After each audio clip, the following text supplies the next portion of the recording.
अब पता है देख, we all have followed Mbappe back at his PSG days as well. And Divyansh, I know for sure जब Mbappe आने वाला था रियल मैड्रिड, तो there is a very famous Laporta का ही, जब Mbappe आया था नया, he said it कि भाई Laporta is like Mbappe is gonna destroy the dressing room. This is what Laporta said कि ना वो थोड़ा imbalance create कर देता है टीम के अंदर. Mbappe is that kind of guy. फिर Mbappe जब गया तो उसके बाद जाते ही उसके PSG चैंपियंस लीग जीत गई. अब दे ऑब्वियस सी बात है, ये सारी बातें these are coincidental connecting the dots वाली चीज़ें ये सारी.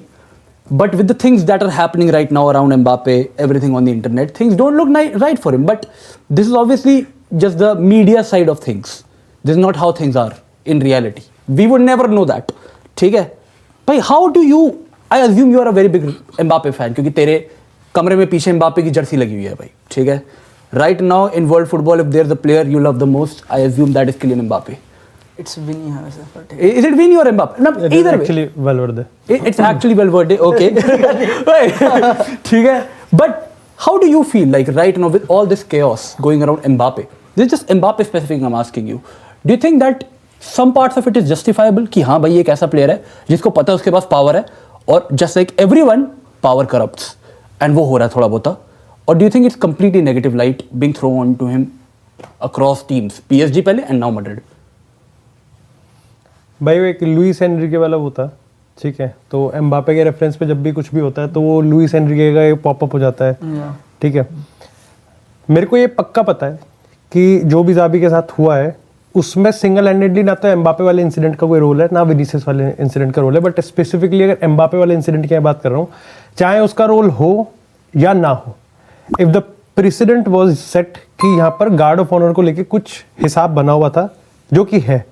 यश ने उसके बाद एक दूसरा पर्सपेक्टिव दिया है, लेकिन मैं पहले पर्सपेक्टिव कहता हूँ, मेरा स्टेटमेंट रिगार्डलेस सेम ही रहेगा चाहे उसका रोल था या नहीं था. दैट अगर यहाँ पर एक साइड 10 मीटर दूर ज़ाबी खड़ा है, 10 मीटर दूर एम्बापे खड़ा है, if there was something mentioned as a guard of honour या कुछ था और वहाँ पर Mbappe, I think it's very shamefulness क्योंकि the team actually followed Mbappe. अब मेरा यहाँ पर ये कहना है कि हमने कुछ महीने पहले विनीसियस के साथ भी देखा था जब उसने टैंट्रम्स थ्रो करे थे, और उस टाइम एक्चुअली मैंने ज़ाबी को इसलिए ब्लेम करा था क्योंकि Vinicius was having a very good game, बहुत बढ़िया गेम खेल रहा था विनीसियस एल क्लासिको में. तो ये था कि भाई उसको सब्स्टिट्यूट करने की क्या जरूरत थी, क्या है जो भी उसका था. बट उसके बाद विनीसियस ने टैंट्रम जो भी करा, एंड देन जब अपोलॉजी की बात आई तो फ्लोरेंटिनो पेरेज, उसकी चाची, उसका चाचा, सबको अपोलोजाइज कर दिया except the coach. That I pointed out कि आप विनीसियस ने टैंट्रम किस पे फेंका? फ्लोरेंटिनो पेरेज पे नहीं, टीममेट्स पे नहीं, फैंस पे नहीं, ज़ाबी अलोंसो पे. अपोलोजाइज सबको हो गया सिवाय ज़ाबी के. यहां पर भी सेम है कि सीन ये बन रहा है कि ये गार्ड ऑफ ऑनर अगर अब इस दो इंसिडेंट में अगर एक महीने का गैप होता, nobody would have asked. May be जैसे मैं आज विनीसियस को, पर मैं उतने एग्रेसिवली इस टॉपिक को नहीं उठा रहा, मैं एम्बापे के भी इस टॉपिक को ऐसे ही बोलता. बट क्योंकि ये सब 24 घंटे के अंदर हो गया, so you lost El Clasico, you lost a title.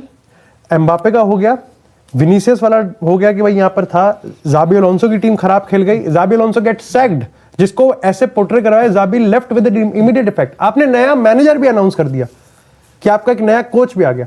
यहां पर बहुत सारी शेडी चीजें. यहां पर भैया आ जाता है कि अगर प्लान था, ज़ाबी के फुटबॉल में आपको भरोसा नहीं था, तो भैया आप अभी से प्लान क्यों नहीं कर रहे थे? आप क्यों टाइम दिए जा रहे थे? मेरा यहाँ पर सवाल ये कि अगर कल को एल क्लासिको जीत जाता है, ये ट्रॉफी जीत जाती, तो क्या आपका फुटबॉल सुंदर हो जाता? वो तो तब भी कर रहा था. आई थिंक जो क्लब की हायरार्की सोच रही होगी ना, वो ये जेन्युइनली सोच रही होगी, क्योंकि समटाइम्स क्या होता है जब तुम कोई ट्रॉफी जीतते हो, एक थोड़ा एक पॉजिटिव बूस्ट आता है. कई बार ना वो हारमोनी बन जाती है. Imagine they might have won this trophy Xabi Alonso के अंडर. हो सकता है, this is what I am assuming, कि पेरेज सोच रहा होगा कि भाई जीतेंगे trophy and maybe Xabi Alonso gets back ये प्लेयर्स, वो ट्रस्ट वापस, विनी का वापस. ये तो एक महीने से न्यूज़ थी ना कि द नेक्स्ट गेम ही loses, it's is going to be his last game. तो ये तो हम कब से सुन रहे हैं, एटलेटिको वाला हारोगे, तो वही हुआ, they lost the most important game. Again जब वो रिपोर्ट्स भी आई हैं कि this date has been marked with a red marker के भाई this is going to be the day, that is going to be the day. अब जैसे मैंने अभी पढ़ी थी, स्पेनिश अखबारों में छप रहा था कि, मैं आपको टाइमलाइन बताता हूँ, उन्होंने टाइमलाइन कैसे छापी है अखबारों में, कि फ्लोरेंटिनो पेरेज बहुत गुस्सा था, उसको बैक किया गया एक वीडियो से जहाँ पर फ्लोरेंटिनो पेरेज ज़ाबी अलोंसो से गले मिलता है। उसके बाद यहाँ पर ये स्पेन में लैंड करते हैं, रियल मैड्रिड के प्लेयर्स गाड़ी लेते हैं और घर चले जाते हैं।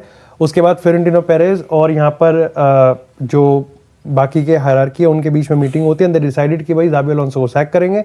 शाम के 4 बजे ज़ाबी अलोंसो को बोला जाता है कि एक 20 मिनट की मीटिंग में भाई की decision has been made and you are getting sacked.